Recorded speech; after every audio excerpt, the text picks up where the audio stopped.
Wow, okay, so do you guys even science, bro? Okay, so my bad, everyone. Earlier, I did that upload, and to try to make, try to cut corners on my time. As it was uploading, I decided to go off and jog at the beach with Zoe real quick. This is my rip year. A lot of my friends and family know what my rip year is. I do 1 year of hardcore calisthenics, running, jogging, and I try to lose as much weight as possible, and I try to rip out rather than try to stock up, and it's worked great. I get to like 17-inch plus arms each time by the end of each trimester, and I'm not trimester, but trannual. It's not annual. It's not biannual. It's triannual. So every 3 years I go for the rip, and so that's what I'm at right now. So I try to take off, and as it was uploading, it didn't upload as intended, and that being because of the fact that I have a new Bluetooth. My old Bluetooth went flying off the ladder the other day. Well, not the ladder, but I was coming down the ladder, and when for some reason when I'm finishing off a job site, I tend to jump off, not walk off the ladder off the last rung as you should. Rather, I kind of like jump off the second. I don't know why it's a habitual thing, kind of like a celebrity habitual thing that I have going for myself. And so there I am, and I jump off because I closed off the job site, and I jump off. And as I jumped off, my old Bluetooth went flying off my ear and just it hit the floor and popped. So I bought this new Bluetooth. I think it's pretty cool. It fits great, feels great. There's nothing more important than having a tool that feels great, and so it feels great. This one doesn't fall off. I tested it out before even buying it, and so here I am, trying to record something new with the new Bluetooth, and then I take off to go jogging with Zoe. I don't even know why I recorded the video with the Bluetooth on. I just had it on all day long because of the work, and so it just, like I said, it feels great. And so I did the video with the Bluetooth on. I take off to go jogging. I come back, and I'm like, oh, I didn't even review it. How dumb of me, right? I'm cutting corners. And I go to check it out. My bad. I see that there was nothing there. And so I'm like, okay, I need to hurry up, take a shower, shave, and all that, get ready for tomorrow's job site. And so I'm showering and shaving, and getting hygienically clean for tomorrow's job site. And as I do that, I jump out of the shower, and then I go to check my email. On the job, I have on a notification, it's my attorney. If you guys have not been keeping up on my Simon Ramos YouTube account, profile, YouTube channel, I have an ongoing legal case against Black Box and Amacor. I caught them in a really big multi-million-dollar scam that they were doing. I'm just going ahead and say it's a scam. I don't. That's not a legal term. I'm not saying that's legally what's going on. I'm just describing it right now as is. I believe they intentionally and willfully misclassified the status of their service providers so they could cut corners and cut costs. And how hypocritical of me, right? Because like right here I am. I should have done. I should have like reviewed the video, the last video, before trying to upload it, and there I am cutting corners. And so anyhow, yeah, I got it. I had to send them some files. I'm sending them files. Then I get I get a job offer from one of my primary clients in the hospitality side of the telecom industry. If you guys have been on MeWe, you've been keeping up with on MeWe, then you've probably seen me at this bungalow type of hotel. I'm not gonna name their name. The name of the hotel, that would be totally unprofessional of me. unprofessional of me, because that's the client's client. That's how this works. And so yeah, but I have posted videos of me explaining how electrical ground works and some other things and on field engineering. And so there I am accepting, going through a phone call with them. Then back to so basically it was just a long day. My bad, guys. I should not have cut corners. My apologies. So let's do this. Let's get to the thing. Look, I'm not gonna go over what I tried. I'm not a scripted type of guy. I'm not the type of guy that believes I should spoon feed you or you know what I mean. I'm not, because then I would be no different than everyone that I'm talking shit on. And it's bad enough that as a man, or as a decent person, you have to double check yourself to make sure you're not being a hypocrite. You have to double check, triple check yourself all the time to make sure you're doing the right thing in life. Doesn't matter what popularity or fake social media profiles are saying or what mainstream media is saying. Deep down inside, ethically speaking, we all know right from wrong, unless you are definitely totally dependent upon the state. And I don't want to say the R word because is bad enough. I say it all the time. I don't mean to say retard all the time. Oh, there it is. See, the R word. But to me, that's my definition of that word. I don't care what anyone says. If you depend on the state, whether it being on information, on what you should do with your own life, on how you should carry about on yourself on the holidays, how you should look when you're walking on the street in terms of fashion, and by that I mean a mask on your face. That is, what I mean? Do I wear masks on certain job sites? Yes. And I'm not doing that because of the law, admiralty law. I'm doing that because of common law. If I'm walking into your home and you ask me to do that, I'm going to do that. If I like you and you're my friend or you're my client or we have an established relationship in one type of form or another, and you ask me to put a mask on while I'm in your establishment, I will. I don't see a problem with that. I see a problem with government mandating that. Anyhow, so let's go ahead and get into this. Looks like it's been 15 minutes. I don't know how much time. I don't know. Okay, so let's go ahead and start with this one on here. This is 2 weeks ago. On the last one I did start talking about robots, so it's kind of it's not weird that we're seeing this right here. So let's try it. Our weekly updates. However, before we do, we request you to subscribe to our channel and press Weekly Robot News. Hello viewers, welcome back to your one-stop shop for all news robotics. We're back once more with the latest, sometimes... Oh my god, I've seen that before, but it was roaches, not beetles. Was that a beetle? I'm not sure if that was a beetle. I posted this a long time ago, years ago. No one believed me. I was like, hell yeah, there's a remote control chip you put inside of a roach, and you can then control them with your smartphone. And everyone like, that's so much bullshit. And then I posted it, and everyone was like, that's got to be a lie. There's got to be some type of this was years ago. Shocking happenings of the robotic tech world. From robotic bugs that can go just about anywhere, and robots helping with our healthcare, all the way to robotics being facilitated by augmented reality.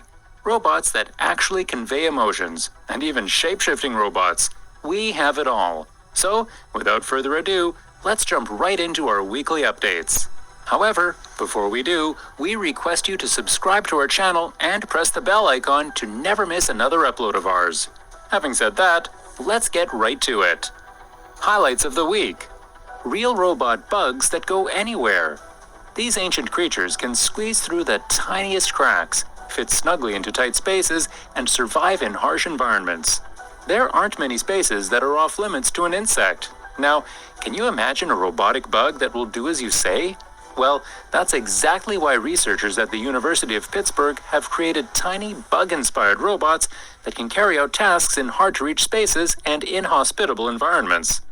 These robots could be used to access confined areas for imaging or environmental evaluation, take water samples, or perform structural evaluations, said Junfeng Gao, who led the work as a PhD student in industrial engineering at the Swanson School of Engineering. Anywhere you want to access confined places, where a bug could go but a person could not, these machines could be useful. For many creatures under a certain size, like trapjaw ants, mantis shrimp, and fleas, jumping across a surface is more energy efficient than crawling. Those impulsive movements were replicated in the robots, which are made of a polymeric artificial muscle. The robots latch on to build up energy and then release it in an impulsive burst to spring forward, explained M. Ravi Shankar, professor of industrial engineering at Pitt, whose lab led the research. Usually, actuation in the artificial muscles we work with is fairly slow. We were drawn to the question, how do we take this artificial muscle and use it to generate a jumping actuation rather than slow actuation? The answer lay in the interplay of molecular order and geometry. The curved composite shape of the polymer muscle allows it to build energy when it is powered. The way the molecules are aligned in the muscle draws inspiration from the natural world, where their combined actuation builds energy into the structure, said Mohsen Tabrizi, co-author of the study and PhD student in industrial engineering at the Swanson School. This is accomplished using no more than a few volts of electricity. Harnessing robotics to treat spinal cord injuries. Ever imagine what... Whoa. They just disregarded a bunch of unknown questions. I thought science was about trying to question stuff. Okay, so from my understanding, physically speaking, a lot of the insects that use wings would not be able to fly at our size as humans, or as mammals. Like, we would not be able to have those type of wings and fly and get away with it. Like the bumblebee, for example, somehow is able to fly with really small wings. The flying beetles, they literally have to shape shift their exoskeleton to allow a small, very thin wing to come out. Yet these insects fly. They are anti-gravity. They're literally anti-gravity machines.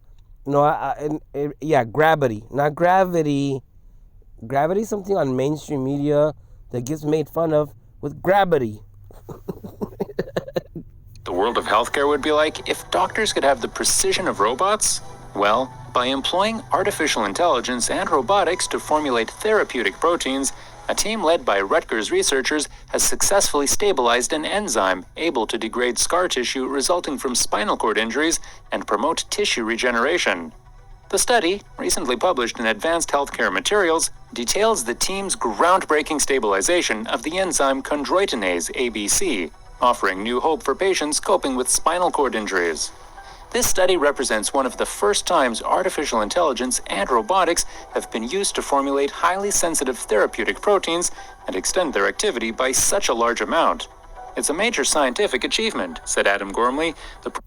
Okay, that is very hard to believe. I have no reason to put faith in anything, especially when they used elementary type of advertisement for it. ABC, come on, they might as well just call it the ABC 1 2 3. That is just dumb. And I don't know. I have no reason to believe that. Okay. Secondly, even if I were to believe that, I would find a hard time trusting someone that can manipulate protein enzymes that affect my overall health. That is Dr. We all have read, well, not probably all of us, because I'm pretty sure Dr. Frankenstein is no longer in the curriculum. They have literally slowly but surely have eliminated specific books that I grew up reading and other people grew up reading in my class. And by class, I mean my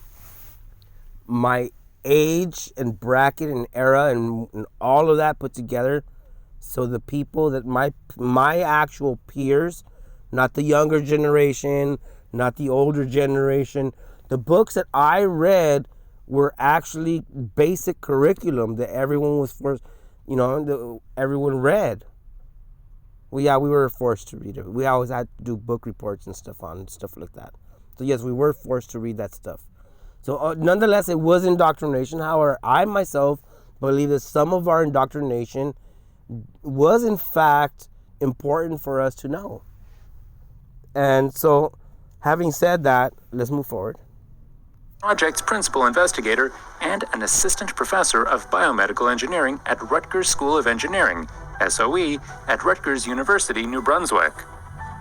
Robotic arm twisted into shape through augmented reality. Now, this is another interesting development. The flexible arm, which was designed and created at Imperial College London, can twist and turn in all directions, making it readily customizable for potential applications in manufacturing, spacecraft maintenance, and even injury rehabilitation. Instead of being constrained by rigid limbs and firm joints, the versatile arm is readily bendable into a wide variety of shapes. In practice, people working alongside the robot would manually bend the arm into the precise shape needed for each task, a level of flexibility made possible by the slippery layers of mylar sheets inside, which slide over one another and can lock into place. However, configuring the robot into specific shapes without guidance has proven to be difficult for users. To enhance the robot's user-friendliness, researchers at Imperial's REDS, or Robotic Manipulation, Engineering Degree and Science Lab, have designed a system for users to see in AR how to configure their robot. Wearing mixed reality smart glasses and through motion tracking cameras, users see templates and designs in front of them superimposed onto their real-world environment. They then adjust the robotic arm until it matches the template, which turns green on successful configuration so that the robot can be locked into place. Robot seems to convey emotion, precision. Okay, so on the last one, that's pretty cool. I like tools that and robotic tools that can help humanity do whatever they have to do and get into tight spaces or get into places or do things that are kind of difficult for us to accomplish, to execute. I love all that. That's pretty cool. There's a lot of bad things though. There's a lot of bad things that can happen when someone has that technology, and I don't know, looking at that, it made me think about War of the Worlds. That was some weird alien movie stuff, but literally that's what that looked like. And so you could see how a lot of the influence of how pseudoscience or sci-fi influences people to be creative and do certain things. So I think that one was pretty cool. I really don't have a problem with that. It could be useful. On the last video that I tried uploading, I tried explaining that how much help do we need to execute actual important tasks, as opposed to how much help do we need to be lazy. There's a good there's a good argument right there to be pondered. Effectiveness and efficiency are understandable, but expecting emotions from robots? That blows our mind. Scientists from the Faculty of Engineering, Information and Systems at the University of Tsukuba devised a text message mediation robot that can help users control their anger when receiving upsetting news. This device may help improve social Dude, this is a sock puppet. I remember as a kid, that's why that meme got so funny, because back in the day they were literally telling people that, and telling children that in schools. They're like, yeah, if you feel like you need to talk to someone, grab the sock, put your hand in the sock, and talk to the sock puppet. And This is hilarious. Fractions as we move towards a world with increasingly digital communications. While a quick text message apology is a fast and easy way for friends to let us know they're going to be late for a planned meetup, it is often missing the human element that would accompany an explanation face-to-face or even over the phone. It is likely to be more upsetting when we are not able to perceive the emotional weight behind our friend's regret at making us wait. Now, researchers at the University of Tsukuba have built a handheld robot they called Omoi, which was equipped with a movable weight actuated by mechanical components inside its body. By shifting the internal weight, the robot could express simulated emotions. The robot was deployed as a mediator for reading text messages. A text with unwelcome or frustrating news could be followed by an exhortation by Omoi to not get upset, or even sympathy for the user. With the medium of written digital communication, the lack of social feedback redirects focus from the sender and onto the content of the message itself, author Professor Fumihide Tanaka says. The mediator robot was designed so that it can suppress the user's anger and other negative interpersonal motivations, such as thoughts of revenge, and instead fostered forgiveness. That is hilarious. Wow, that is funny. Imagine the robot is like, I got a message from your boss. You are fired, you piece of crap, you idiot, you dumb, stupid, retard, blah, blah, blah, blah, blah. End of message. Don't feel bad. You really are stupid. Next generation robots, shapeshifters. Any Marvel fans here? Yes, we're talking shapeshifters. Physicists have discovered a new way to coat soft robots in materials that allow them to move and function in a more purposeful way. The research, led by the UK's University of Bath, is described today in Science Advances. Authors of the study believe their breakthrough modeling on active matter could mark a turning point in the design of robots. With further development of the concept, it may be possible to determine the shape, movement, and behavior of a soft solid, not... I don't get it. Wait. Show that again. That is hilarious. Physicists have discovered a new way to coat soft robots in materials that allow them to move and function in a more purposeful way. The research, led by the UK's University of Bath, is described... Wait, why did they say worm and all that? Wasn't that like oblate and spherical? Today in Science Advances. Authors of the study believe their breakthrough modeling on active matter could mark a turning point in the design of robots. With further development of the concept, it may be possible... Right there. Both of them are oblate. The one on the right is pancake.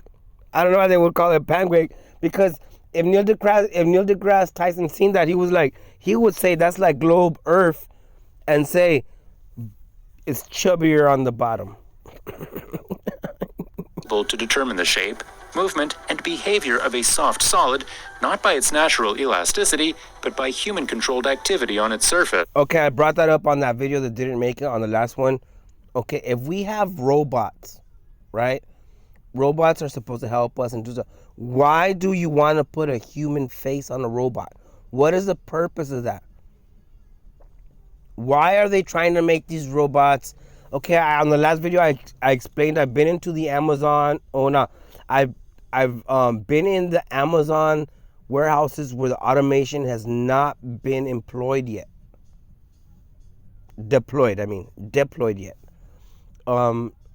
I've seen videos on the Amazon warehouses that have that technology deployed. I am excited and I can't wait to get into one of these warehouses where everything is automated and you have the employees walking around. I've seen the videos. So the employees are walking around and robots are following them. In some cases, they are following the robots and they both help each other out to get the tasks done. But all in all, it looks like the employee is actually supervising the robot, which I think is pretty cool. However, I said it before and I've said it again over and over, that if you want to be a person of action, a person that takes action, and that's what you are. And then if you depend on these robots to start taking action for you, that slowly but surely will affect you as a person on how you deal with certain situations and scenarios as they actually happen and occur. What happens when you're so used to this weird robot that you had walking around with you, not there for you to do something for you? What happens then? You will actually panic and get confused and do all kind. And I mean, who knows what will happen? So, yeah, let's. I don't agree with trying to personalize or impersonalize or humanize any type of technology to make it look like some type of living being, because that is not what they are, nor is that what their actual applications are. You know what I mean? Like, robots aren't made to be robots. They're not. There's no reason to make a robot into a human. Is artificial intelligence great? I think that's pretty cool to a certain extent. But does the artificial intelligence need to be, equal to a human? Does it have to look like us? Why does it have to look like a human? Why? Why are they putting faces on these things? The surface of an ordinary soft material always shrinks into a sphere. Think of the way water beads into droplets. The beading occurs because the surface of liquids and other small material. Oh wow, yeah, the bead is small, and then it falls on a flat surface and turns flat. Naturally contracts into the smallest surface area possible, i.e., a sphere. But active matter can be designed to work against this tendency. An example of this in action would be a rubber ball that's wrapped in a layer of nanorobots, where the robots are programmed to work in unison to distort the ball into a new, predetermined shape, say a star.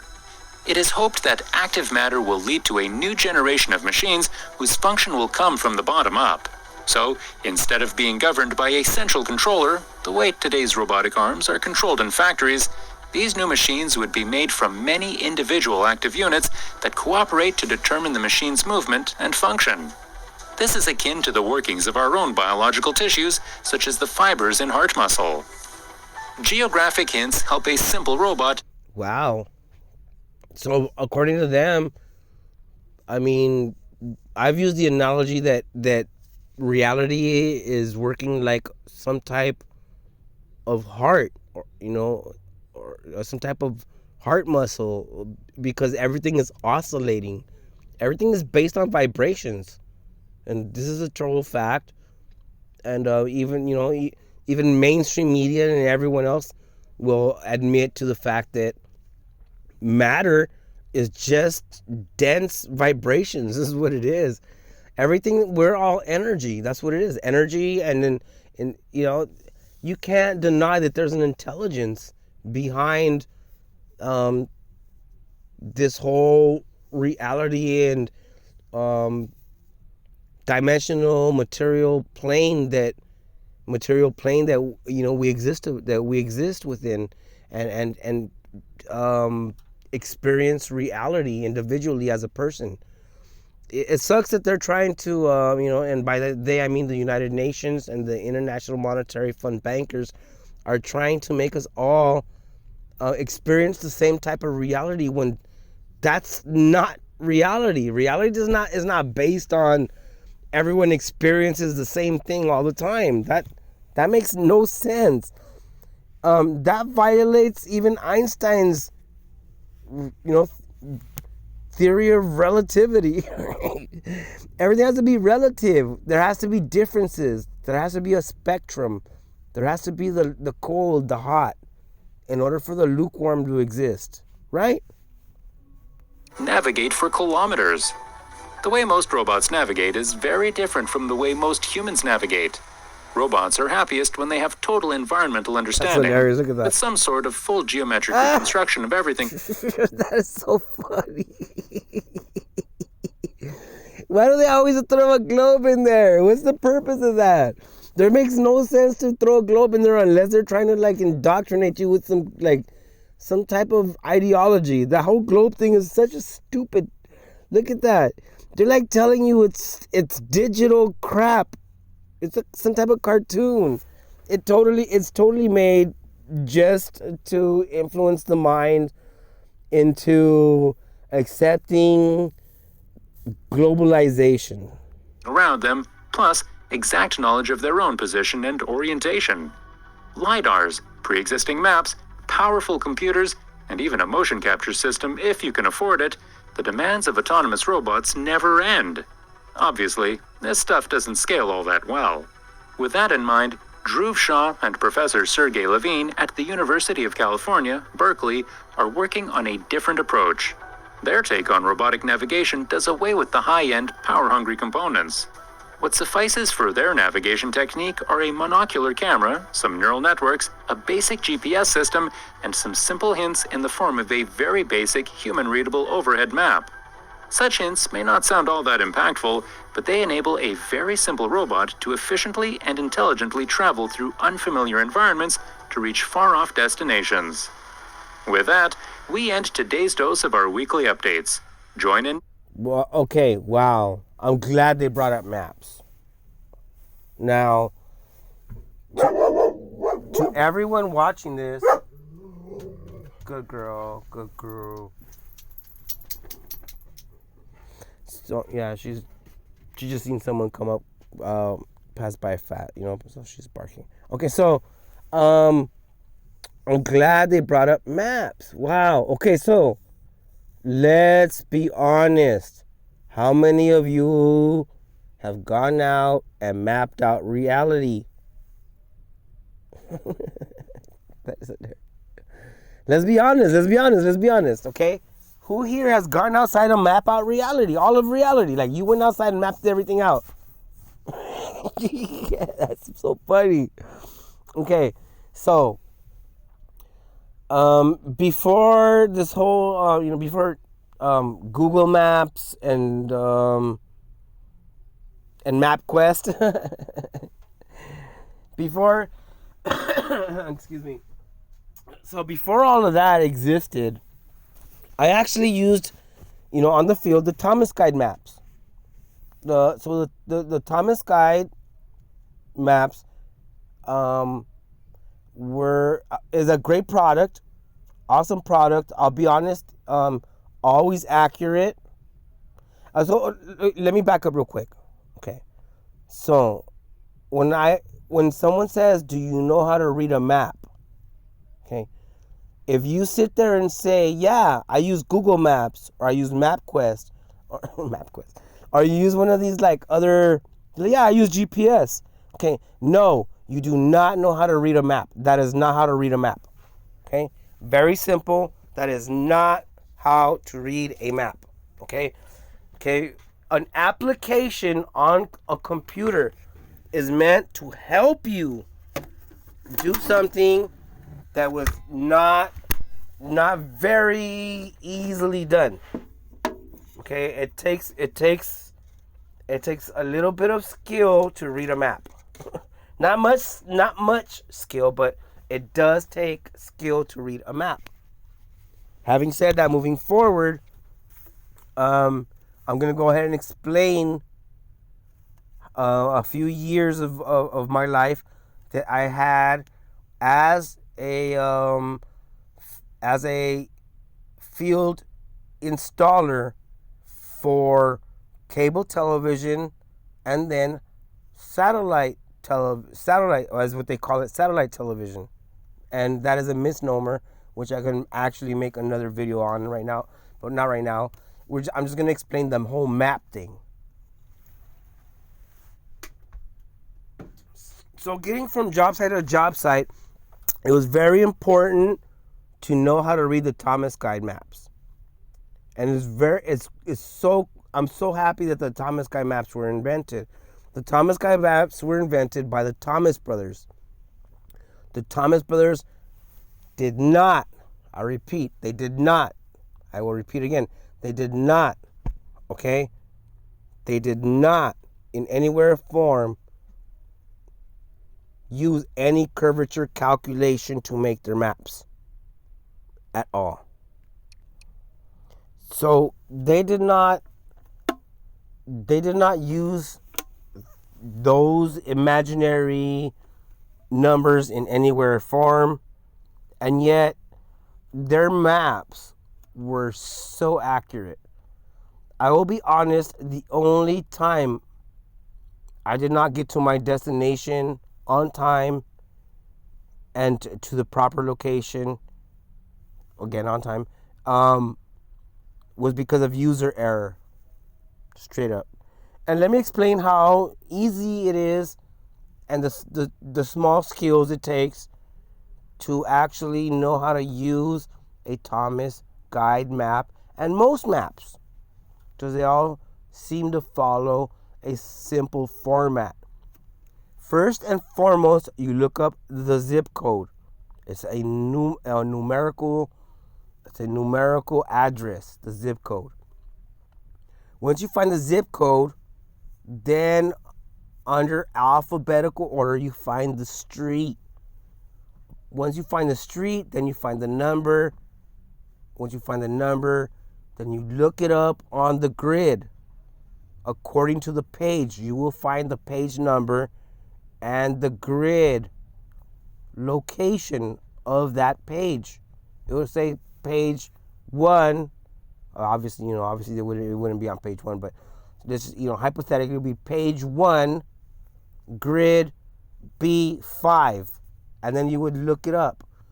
From that point, you would backtrack to where you are at, and you would have to flip back and forth from the larger map to the more localized map, and then plot your course so you could actually show up at your destination as you yourself predicted. Okay? That's how the original maps were used. Once on site, you may have to pull out your compass to figure out which way the antenna that you are installing was pointed at. When I was with Radio Man was actually a really big company back in the days for independent contractors. They had a great pool on contracts, and it included every type. Back in the days, there was all kinds of types of antenna. It was not just one. You would have different antenna, and they were all called satellites. Every single one of them was a satellite. Fishbone antenna were satellite. Tele-TV antenna were satellite. All of that is satellite. They revolve around a mother source. They're called satellites. It had nothing to do with something floating around in space. I was seeing satellite on Tele-TV. I knew I was pointing at a mountain. Okay. So, and it was a square. It was not a parabolic satellite. It was a square satellite antenna. It was not a parabolic dish antenna. Yet both of them were called satellites. Now, back on my Facebook and on my Simon Ramos and my Simon J. Ramos accounts that were zucked, I posted many times the contracts that stated Wi-Fi antennas were satellites. They were satellite antenna. That's what they're called, satellite antenna. It had nothing to do with something. Like, people are so confused about that, which is so funny. I could go on about how that radio frequency range is now being used for 5G. It's the C-band. The C-band is now 5G, everyone. It has nothing to do with something like a cartoon floating around in space. Don't be upset, but that's the facts. You could look that up. Anyways, let's go back. Science News 2020-22. We'll do one more.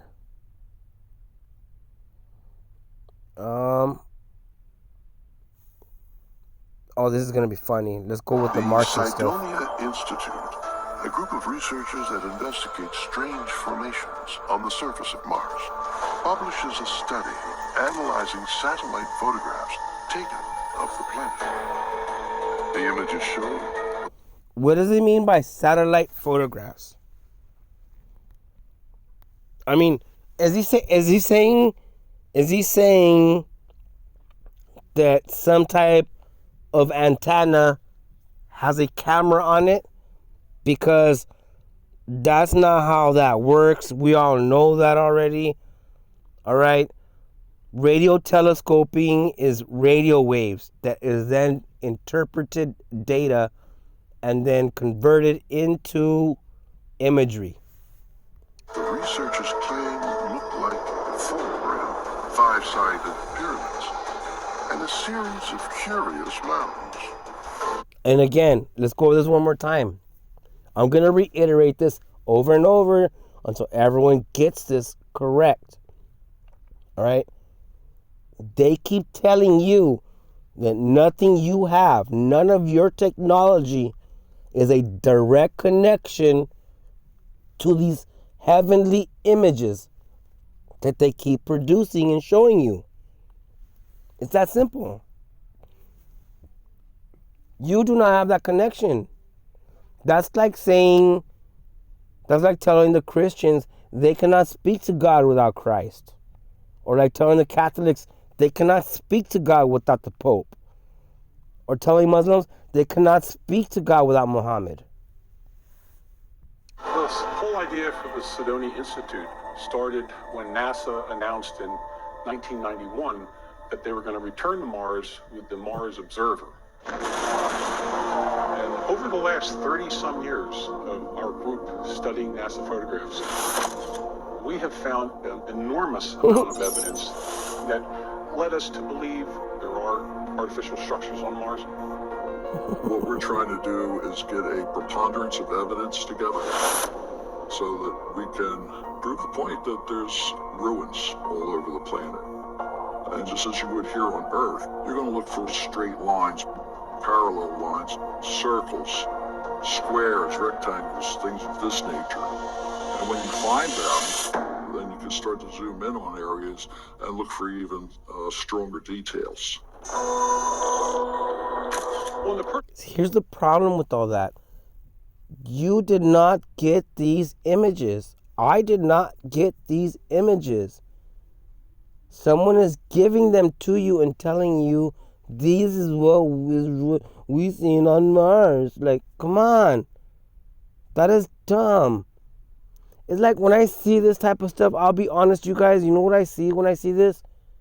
In my mind, the imagery that I see in my mind. First of all, let's go over those words. This screen you're looking at is a screen. You are looking at a screen. Okay?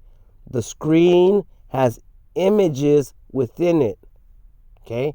Those images influence your imagination.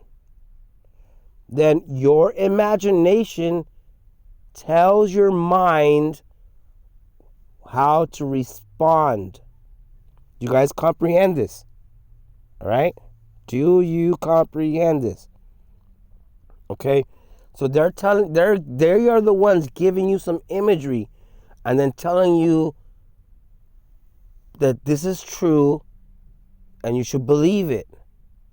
Now, you can be what you want to be. I am no one to tell you what to believe.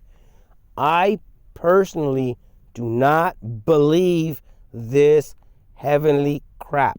Just like I wouldn't believe any other heavenly crap. Whether it being Catholic, whether it being Muslim, whether it being Christian, whether it being Buddhist, whether it being Hindu. You know what I mean?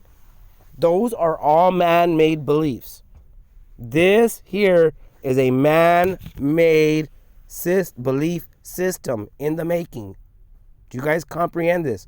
This is historical. This is a belief system in the making. You are part of the beginning of a belief system that did not exist before big tech actually took over and manipulated the waves in the sky. Airwaves, radio waves, space waves. Call it what you want. They control your mind with this crap. I have no reason to believe there is some stupid, dumb Wally rolling around on some type of red ball of crap in a void of nothingness. I have no reason to worship that, nor to believe that is spectacular, nor helpful, nor does it feed me. It doesn't feed my family. It doesn't help me. None of that crap. Just the title alone is stupidity. How is this possible? Perseverance landed. One of the first things that I noticed was a conical pyramid in the distance. The camera there took a beautiful couple pictures of it. It doesn't make any sense to me geologically how that could happen. That was one of the biggest anomalies that was seen. We're still going to get better and better pictures. We're going to have more to look at as NASA releases all of these images from Perseverance, but we haven't gotten there yet because the Perseverance, they landed in the middle of Big Lake. And I think the only thing we're going to find there is probably shells, things from an aquatic environment. I think all of the ruins that people are looking for, they're going to be found once they drive a little further in the perimeter. Cities and ruins on the surface of Mars. And look, let me stop that right there. Okay, to all you flurfs, all right, to all the flurfs. I'm not talking about flat earthers or infinite planers, or I'm talking about flurfs, the dumb idiots that are just as dumb as the globe heads that don't comprehend why I started the flat earth versus fear earth truth movement on Facebook with the other electric flat earth theorists. All right? Okay? If you're going to believe, let's just keep going. Could the remnants of an ancient Martian civilization have really been hiding in plain sight? It's a question that researchers have pondered for more than 4 decades, ever since NASA sent the first satellites into orbit around the red planet. Mars has piqued the curiosity of scientists and the public for millennia, but it really wasn't until the dawn of the space age that we started getting an idea what the planet was really all about. Mariner 4 in 1965 flies past the planet, sends back 22 fuzzy photographs, and Mars looks just like the moon. Then we sent 2 spacecraft, Viking 1 and Viking 2, in 1976. So we got tens of thousands. We. You did not do nothing, dude. You're some weirdo on a document saying that you were part of something that happened a really long time ago by some government agency that was in the middle of a Cold War propaganda type of scenario war. Actually, the whole war was based on propaganda. The whole Cold War was totally all propaganda. Photographs and more. Since then, as we get better resolution photographs from the surface of Mars, people have thought they saw all kinds of things there. There is a not insignificant group of people that think that we've already discovered life on Mars. There are structures there, that there are buildings, obelisks, some kind of indicator of ancient cultures that is being covered up. You look at images of this and people are spotting all sorts of strange shapes and pyramids, structures of some kind on the Martian surface. Is it something left by a lot? I swear, okay, when I see this, you know what I see in my mind? Again, I didn't finish it earlier, but I see, right now, here's what I see. Bugs Bunny laughing his ass off at Marvin the Martian. And Marvin the Martian hates Globus Earth so much. And Bugs Bunny is running around making so much fun of him. That's what I see. Civilization monument to themselves and their achievement? For some, the most compelling evidence that an ancient civilization once existed on Mars can be found in a photograph, which shows what appears to be a large structure that has come to be known as the face on Mars. In Viking lander photographs, it was discovered that there was this weird-looking structure that looks for all the world in the Viking photos like a face. Everything is proportional. The face is 1.5 to 2 miles long. The eyes are 1/4 mile. Nose about 1/2 mile. So it's not a small structure. It's a very large structure. I believe that the face on Mars was created from possibly an existing mesa. It's not just a face, but on top of that, people saw what they called the D&M pyramid, which is this weird 5-sided structure. Okay, I want everyone that believes that to be true, go outside and prove that. Don't tell me someone told you. Don't tell me you've seen it on YouTube. Don't tell me you've seen it on TV. Don't tell me you've seen it on some documentary on cable TV, ancient. Don't tell me you've seen it on Ancient Aliens. Especially that. Don't tell me you went on the History Channel. You're like, it has to be true because on the History Channel, there's Ancient Aliens. And they're like pointing like, nah, homie. I want to see that proof. I said, get up, go outside. I'll go with you. Let's go look at it. I'll make fun of you all night long as you point at nothingness into the sky. That looks like a 5-sided pyramid. People were claiming this had to be artificial structures. The D&M pyramid is a 5-sided structure. The 5 faces have all this very symmetrical geometry of 30 degrees, 60 degrees, and 90 degrees. It's just a remarkable out-of-place artifact on the surface of Mars. Totally detached from reality. Researchers looking at this found is that because of its exquisite geometry, there's no way that this could be created naturally. Decades after the famous photograph was taken, the face on Mars continues to inspire both fascination and debate. Many researchers believe there is no it debate. and other I curious don't have to believe in formations that. on the red planet merit further study and discussion. Some of this may just be a trick of the light, funny shaped rocks, that sort of thing, but only one of these things has got to be the real deal. We're in game-changing territory. Was there once an advanced civilization on Mars? Some of the features on the planet's surface definitely make you wonder. Cydonia Institute researcher George Haas is combing through images of Mars when something catches his eye. A large formation protruding from the surface of the planet that displays extraordinary symmetry. He is struck by the fact that there are no other large geographical features around it, and it has the distinct shape of a keyhole. When you initially look at it, it looks like something that someone made. So when scientists are looking for signs of activity on another planet, they're looking for structural symmetry, determining if this is possibly just something nature made or something that human. Why? What? See how they put imagery into this? This is all this imagery that this added imagery. They're like, to try to convey some type of ideology into your mind. Like as if they're really sitting there with a really large screen and you got that virtual reality camera on, yet no one else does.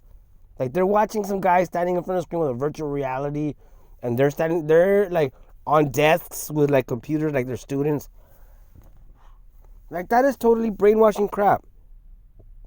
As if you have an instructor and you have students on desks, and then right away after that, they put the CGI crap with some like 2001 Space Odyssey type of spacecraft, totally sci-fi. Or extraterrestrials had a hand in.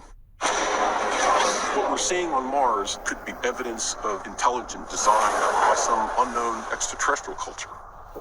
The Mars Reconnaissance Orbiter took amazing detailed maps of pretty much the whole surface of Mars.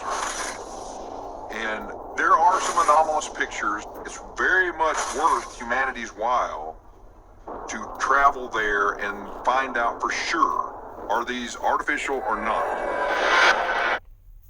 Who's traveling where? They're like, that's like saying, they're like believing in some biblical story, you know, where someone's gonna go into the heavens. This is dumb. I have no reason to believe that anyone can make it up into the beyond the normal sky that we see. Like that's ridiculous. You're not gonna make it into some cartoon. You're not gonna make it into some sci-fi movie type of scenario. No one is. I have no reason to believe any of that. Especially not the government. I have no reason to put faith in the government.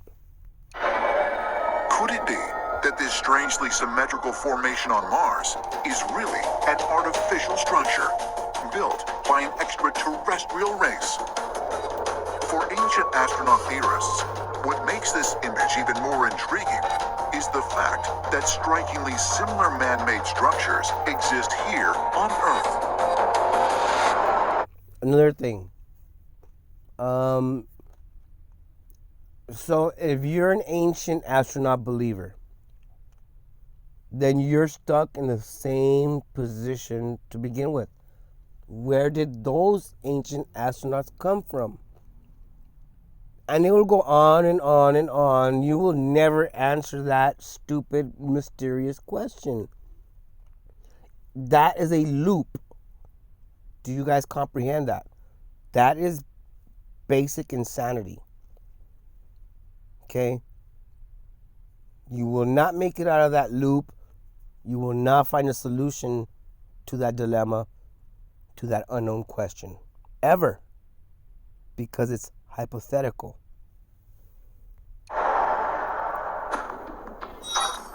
Osaka, Japan.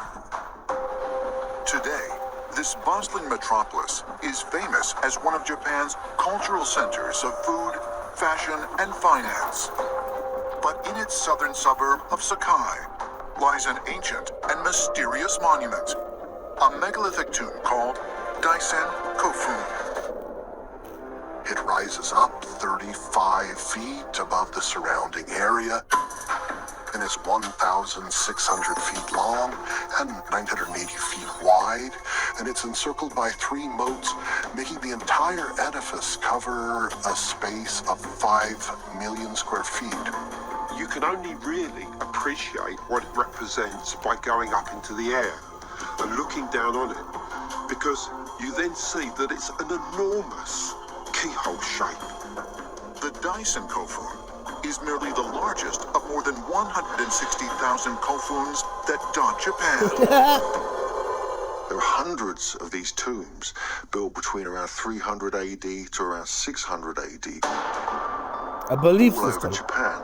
An ancient So one. what were these? Were these really just tombs built for emperors and kings, or were they something else altogether? The keyhole shape can only be seen from the air. And we're told that the ancient Japanese did not have a means of getting into the sky to appreciate this shape. So there's a great mystery here about why the keyhole shape. Some researchers suggest that the purpose of the keyhole shape can be traced back to the first kofun ever built. The first of these tombs is associated with the first historical Japanese emperor, Emperor Sujin, in whose record in the book of ancient mythology, the Kojiki, a keyhole of a door actually also plays an important part. According to the story, in the Kojiki, a young woman becomes impregnated by a powerful god. Oh, wow. Right away, I had to stop it. And even before I finished stopping it, I heard the rest of that stupidity. That is basically the Mary, the God impregnating Mary story. That's exactly what this is. God impregnates some woman for some reason. Like this is like, and then it's a story. Why would I believe this? Who comes to a room through a gives birth to semi-divine children. Another story from the same texts tells that the Japanese royal family are all descendants of Amaterasu, who came from the celestial plane. So, what's the deal here? Why do we have these stories of someone coming from the sky? They also describe them as having come down from their celestial palace, which is called Takamagahara. It's right there. Our ancestors did not have words for extraterrestrials or aliens or any other creature coming from another planet because it didn't exist at the time. So you've got to wonder if these keyhole-shaped kofun aren't something that were actually designed by extraterrestrials. There's something about that shape. It has meaning. Are these sites signaling somebody who is apparently in the sky? Wow. I'm sorry, guys. But I gotta say that was pretty dumb. Dislike. That was hilarious. That is just dumb. I have no reason. That's some ancient alien theory shit. Not science at all, guys. I want to go over this Einstein and quantum entanglement. What the hell is that? See what I mean by how it's weird to put faces on robots? Wow, I don't even want to like... Well, we are. That we're not doing incredible things in engineering, artificial intelligence, and robotic design. And Japan seems to be at the forefront in this arena. Wow, they're getting weirder and weirder. My name is Alex, and welcome to AI News Daily. In this video, we will be looking at the top 5 Japanese female humanoid robots 2022. Don't forget to subscribe and turn on the notifications. Let's get started. Number 5, Actroid. One of the earliest androids created by the scientists at Osaka University, Actroid made her first appearance at the International Robot Exhibition in Tokyo, way back in 2003. The robot, which looks like a young Japanese woman, is regarded as a pioneering example of a fembot or gynoid. As pointed out by the developers, its skin is fashioned. Did they say fembot? Because I could have... Isn't that like some Austin Powers movie type shit right there? That's hilarious. Out of silicone, which is what lends it its remarkable lifelike appearance. Coming to its capabilities, That is not Actroid lifelike. can blink, shift in its seat, move its eyes and head, and even replicate the motions associated with breathing. All of these movements are controlled by a specially designed pneumatic system featuring servo motors that are powered by compressed air. Artificial intelligence software enables it to react to and avoid sudden motions like a slap. The AI ensures... Look, I don't find this impressive at all. To be honest, as a kid, I went through like, you know, the Pirates of the Caribbean ride at Disneyland. Their like animatronics was way more impressive than this crap. I'm not impressed by this at all. And actually, I found it more amusing to see pirates, you know, animatronic pirates chasing around animatronic maidens and everyone like being pirates on the Pirates of the Caribbean ride. This is ridiculous. Honestly, this is totally stupid. I'm sorry, but I just honestly believe that and because of that whole animatronics stuff that I seen as a child, it's not cool to put faces on robots. This is ridiculous. Robots are machines, not humans. that the robot reacts differently to different kinds of touches, such as a gentle caress and a nudge. The Actroid is also engineered to mimic human movements and expressions in real time, and was originally developed to serve as a receptionist. Number 4, Nadine, a social robot that is modeled after Professor Nadia Magnanat Thalmann. Nadine is one of its kind with its strong human-like features, natural-looking skin, hair, and... Have any of you guys seen the movie Surrogates? Because that's what that looked like in the last on the last imagery right there, where you know the robot is next to the clone robot is next to the original person. If you guys ever seen Surrogates, it's a pretty cool movie. I gotta say I'm a big fan of the Die Hard guy. I can't even think of his name right now. So, anyways, this is totally what they're like. This is really weird. I couldn't see myself talking to any of my friends, clones, and feeling like, oh yeah, like that's not my friend. That's a clone. Realistic hands. It is a socially intelligent robot which returns a greeting, makes eye contact, and can remember all the conversations had with it. It is able to answer questions autonomously in several languages and simulate emotions both in gestures and facially, depending on the content of the interaction with the user. It was created in 2013 by Kokoro, Japan, and the software was designed by Singapore's Nanyang Technological University. Presently, Nadine is working as a customer service agent at AIA Insurance Company in Singapore. At the beginning, Nadine started working as a receptionist at Nanyang Technological University, or NTU, and thus her circle of friends was limited to students, staff, and visitors at NTU's Institute of Media Innovation. As a continuation, Nadine made her first public appearance as a key highlight at the Art Science Museum in Singapore during the exhibition Human Plus, The Future of Our Species, that was held from May to October 20. Wow. Oh my goodness. Did you guys see that?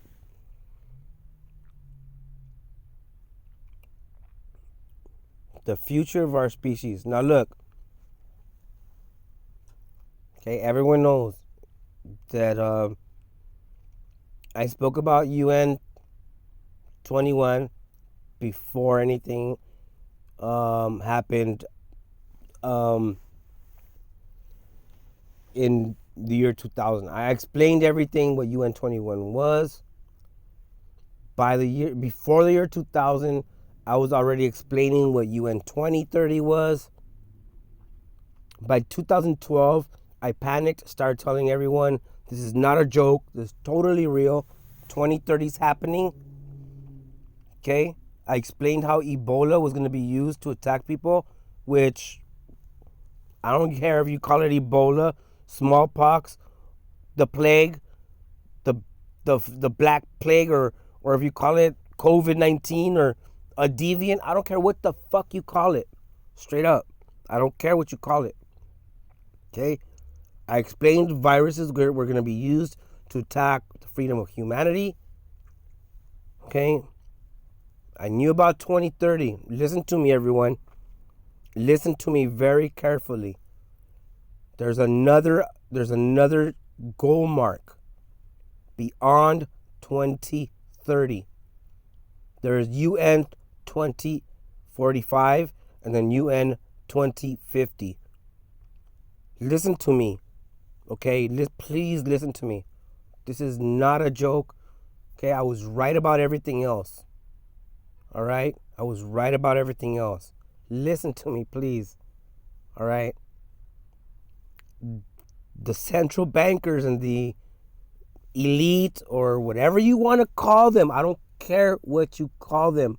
We could debate about what name to name them later. This society exists, and they're planning on becoming immortal by 2050. By 2045, they plan to be fully integrated with machines. Listen to me, everyone. This depopulation is real. We are being killed off. We are being killed off. And whatever remains, the biological shit that remains, will be integrated with this robotic shit in order to extend those assholes' lives. These jerks want to live forever. They are worse than fucking vampires. These are Dr. Frankensteins. Listen to me, everyone. This is not a fucking joke. I told everyone before about everything. Years ago, I was totally right. Look at my Simon Ramos account. 5 years ago, I explained Ebola, okay, was going to be used. Call it Ebola. Call it fucking what you want. COVID-19, deviant, viruses. Call it what you want. Listen to me. UN 2045 and UN 2050 are just as real as UN 2030 and UN 21 were when I told you guys about them years before that happened. Okay? Please turn off your mainstream media and read the laws. The laws confirm what they are doing. Critical thinking and the laws, the political agenda, the United Nations is moving forward. These motherfuckers want to live forever. They think they're going to become robots. They think they're going to upload their data, their mental data, their minds up into some type of grid that will be then taken care of or caretaken by robots as their surrogates. These fucking potatoes want to upload themselves into a virtual reality and live forever. If you ever seen Futurama with fucking those dead presidents inside, the dead heads of the presidents inside the jars, like Nixon, they show him all the time. That is the funniest joke, but it is exactly what they intend to do. Let it be known, Walt Disney's head is waiting to be resuscitated in a cryogenic state. This is true. Walt Disney's head is inside a fucking jar waiting to go back online. Listen to me. I swear that everyone laughed at me when I said about the whole UN 2030. Everyone laughed about UN 21 when I said that. There's no more laughing, guys. This is happening. These motherfuckers want to kill us off and become immortals. Why do they want to kill us off? Because I want to become immortal too. Duh. Not me personally. But other people do. They want to live forever, and it's not even life. It's not life, everyone. It's consciousness. They want to be consciously aware forever. You are going to sacrifice your life. You're going to sacrifice your life to become consciously aware in a digital format forever. You might as well just believe that reality is based on a big dream, and life is a dream, and death is an illusion, and all kinds of other words. There's so many other theories you could believe in, and still get around this whole, like, you're going to become a consciousness forever in some type of electrical grid that is somehow taken care of by robots. It is ridiculous, because that's what they're trying to do. All right, everyone? Please listen to me. I wasn't wrong about anything else. It seemed far-fetched when I explained everything else each time before they happened. All right? UN 21 was happening. I explained it. Then UN 2030 started happening. I'm explaining it right now. Wow. We are 8 years away from their deadline. They're going to ramp shit up, everyone. They're going to ramp shit up. 17. There she interacted with more than 100,000 visitors. It is important for Nadine to possess human-like social interaction skills. It is vital for Nadine, for example, to be able to read documents, which are in hard copy, send email, be able to call or do Skype. Nadine has got all these capabilities in addition to basic ones, and this makes her more socially acceptable. This social acceptance makes her capable of serving several positions and purposes in different fields, like medicine, education, and cultural heritage. Number 3. Alter. Known as the creepiest of all robots developed so far, Alter was unveiled on 29 July 2016 by the Japanese Science Museum. Alter is entirely built on embedded neural networks, which means its movements are created on its own and it prioritizes motion rather than its appearance. It was also developed by the University of Tokyo and Osaka University. This android detects proximity, temperature, and humidity, and can also sing with respect to the movements of its hands. Although its gestures don't replicate humans 100%, it does give the illusion and a strange feeling that the robot is alive. Alter is an attempt to bridge the gap between programming a robot to move and allowing it to move for itself. A bunch of neural networks guard the movements of the Alter robot. There is absolutely no need of human assistance. The movement of this human-like machine depends on the number of people surrounding it. Additionally, this robot can also rely on the variation in the room temperature. The presence of... Honestly, that is creepy as hell. That is a creepy robot. Jeez. various sensors helps the robot to detect temperature, noise, proximity, and humidity of the room. Do not panic, but let us warn you that this robot sings.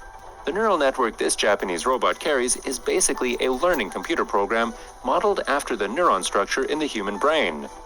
This robot, created by robotics researchers at labs in Osaka and Tokyo, was placed on display in the museum. Here's my question. Why would you want something like that to learn? On August 6th. After the display, Alter will be brought back to the researchers for further modification. In other words, the Japanese researchers want this robot to do more things than it's capable of at present. The robot doesn't really look like a human, nor does it move like humans do. However, Alter doesn't fail to register its presence. If you closely follow its video, you'll notice that the robot offers you an impression, which clearly shows that it's neither a robot nor a human, but it's still an alive specimen. Alter is certainly not the first to feature a neural network. There are thousands of researchers across the world working for tech behemoths like Google and Microsoft. Oh, busted. Okay, earlier on the last video, I don't know, I'm going to go ahead and repost it and let you guys go ahead. You guys can fast forward. You could take note of the program that we seen on YouTube, and then you could go over it. Like, Google is ABC Corporation, everyone. Listen to me. Google is the ABC Corporation. All right? And on the last video we seen, you could, like I said, you can go over the YouTube program itself, watch it on your own, which is what I want you all to do anyways, to be honest. And then we could discuss these topics. And so Google is the ABC Corporation. They're using the same neural network technique to create future robots. A neural network can help robots to function. Oh, let me finish that. Yes, they are the ABC Corporation, and they are one of the main leaders in this UN 2045-2050 singularity attempt. This is what they call the singularity, guys. And no, I'm not talking about a black hole singularity crap. No, I'm talking about the singularity where they swear they're going to integrate humanity with robots. I get the whole thing, like the humans are information. We're based on information. But so is all of reality. All of reality is information. From the sun talking to plants, which is what we call photosynthesis, to the plants and the trees talking to each other, which is also known as the Wood Wide Web. Yes, plants and trees are interconnected by the fungi animal kingdom class. There's 3 different classes. You have the plants, you have the animals, then you have the fungi. So of all the kingdoms, the animal kingdoms, okay, the fungi is the one in between. It interconnects everything underneath. These are common things that everyone knows about. The Wood Wide Web predates the World Wide Web. And if you guys don't understand what the Wood Wide Web is, I suggest you look it up. But everything is interconnected. Everything about reality is based on data. Data flows, or intelligence, if you want to call it that, left to right, from species to species, to organism, from the environment from the sky to the earth. It doesn't matter. It's all interconnected with data. And here's where the atomists have been able to take over and manipulate data by literally taking over airwaves. Okay? Atomists that believe in atomism have been able to now finally accomplish what they've always wanted to do. And that is to break up information into bits of data in the order to sell it. That is exactly what the telecom industry is. Okay, what is a bit of data? Well, you put a bunch of bits of data, you get a byte. Then you got megabytes, gigabytes, and so forth. Do you guys comprehend this information? Yes or no? Data is being literally chopped down into pieces and bits in the order to sell it to people like a product. By doing so, you are able to manipulate the data that's flowing everywhere and therefore control the material plane of existence. It's so simple.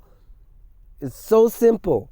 You just got to break everything down to what they are doing. And by they, I'm talking about the central bankers. Telecom is based on bytes, bits of data, gigabytes, megabytes, and whatnot.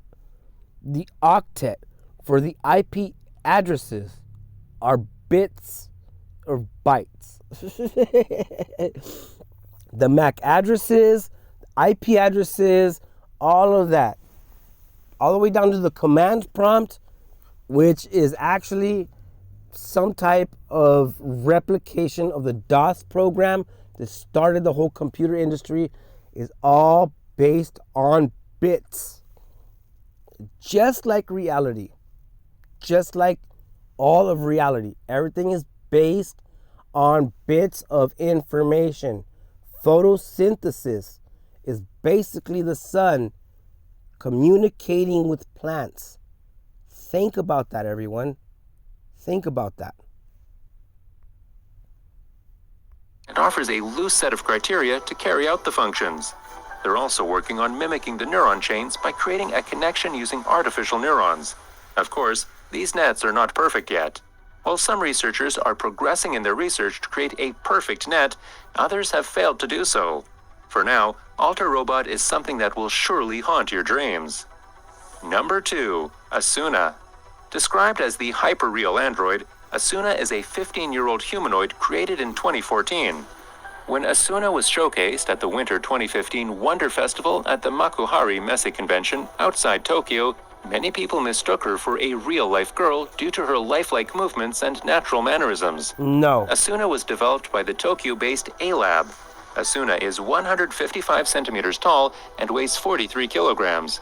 In fact, this hyper-real robot is so incredibly human-like that even the reporter covering the convention got confused, mistaking it for one of the idols from the AKB48 band. Asuna boasts flawless skin, as well as intricate facial features, including ears that are soft and squishy like real human ears. At present, however, her movements are limited to blinking, yawning, and a few other endearing expressions, controlled entirely by a remote human operator. Speaking about this spectacular robot, CEO of... Oh my... that's like some Wizard of Oz story type of crap. Like the little guy behind the curtain and shit, and he's like controlling the big statue that was screaming, "Roar, I'm Oz." A-Lab, Takesha Miti said, "We already have 20 years experience making androids in the lab. So, in 10 years, we will marry AI and lifelike Geminoids in perfection. We had been focusing on perfecting her skin, facial expressions, and so on. So for now, Asuna is really just ahead. Now we are working on her arms and torso to give a very natural, fluid body language. That is very weird. Number guys. 1, Erica. Deemed as one of the most beautiful and intelligent androids, Erica is revolutionizing Japan's robot culture. This advanced humanoid is a collaborative effort between Osaka University, the University of Kyoto, and the Advanced Telecommunications Research Institute International, or ATR. Hiroshi Ishiguro, professor at... Wow. Directly connected to the central bankers, guys. Wow. Just no wonder they made her number 1 on this list. This is totally propaganda and a really big commercial. Osaka University's Intelligent Robotics Laboratory leads the team who developed Erica. Professor Ishiguro used sample images of 30 beautiful women to create the facial features of Erica, who responds to questions with facial expressions that are strikingly similar to that of humans. Erica also has improved speech and an increased ability to understand and respond to questions. Although the day when every household has its own robot is some way off, the Japanese are demonstrating a formidable acceptance of humanoids. Erica enjoys the theater and animated films, would like to visit Southeast Asia, and believes her ideal partner is a man with whom she can chat easily. She is less for... What the fuck? Oh my god, did you guys hear that shit? That was so goddamn weird. I would never stick my dick in one of those. I don't mean to be vulgar, but fuck, that is so weird. That is not a woman. Oh, Coming, wow, however, that's so when sick. asked her age. That's a slightly rude question. I'd rather not say, comes the answer. As her embarrassed questioner shifts sideways and struggles to put the conversation on a friendlier footing, Erica turns her head, her eyes following his every move. It is all rather disconcerting, but if Japan's new generation of intelligent robots are ever going to rival humans as conversation partners, perhaps that is as it should be. Erica, who it turns out... What the hell? Why would I want a... Wow, this is so fucking weird, guys. I am literally, like, weirded out by this. Why would I want to conversate? I mean, I made fun of Hey Google and Siri and all. Like I literally have used all of them and made fun of them and got them in loops and experimented on what I could say to them and how I could get them in a loop. And a lot of people have. You could literally put them in a loop, put 3 or 4 phones together and get their AI to ask each other a certain question, and it goes in a loop, and it could be infinite as long as you were able to power the phones. This is insanity. This is insanity. Like, beyond normal insanity. This is insanity materialized. This is sickening. Out as 23, is the most advanced humanoid to have come out of a collaborative effort between Osaka and Kyoto universities and the Advanced Telecommunications Research Institute International, ATR. Oh, wow, they keep At its saying heart it. is the group's leader, Hiroshi Do you guys see how they keep just repeating who is behind this? Wow, they are central bankers. Central bankers literally want a little Asian robotic doll to be a slave. This is slavery, everyone. They couldn't do this to normal human beings without getting their heads chopped off. They couldn't do this to normal human beings without getting lynched. They couldn't do this to normal human beings without getting beat up and stoned to death. They literally had to make dolls. This is so freaking weird. Wow, I'm weirded out. Guro, a professor at Osaka University's Intelligent Robotics Laboratory, perhaps best known for creating Geminoid HI-1, an android in his likeness, right down to his trademark black leather jacket and a Beatles mop top made with his own hair. Erica, however, looks and sounds far more realistic than Ishiguro's silicone doppelganger or his previous human-like robot, Geminoid F. Though she is unable to walk independently, she possesses improved speech and an ability to understand and respond to questions. Her every utterance accompanied by uncannily human-like changes in her facial expression. Erica, Ishiguro insists, is the most beautiful and intelligent android in the world.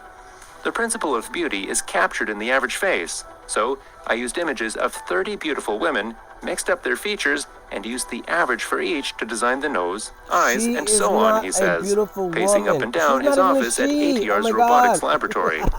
That means she should appeal to everyone. It. With that, we come to the end of this video. That robot identifies herself as a woman.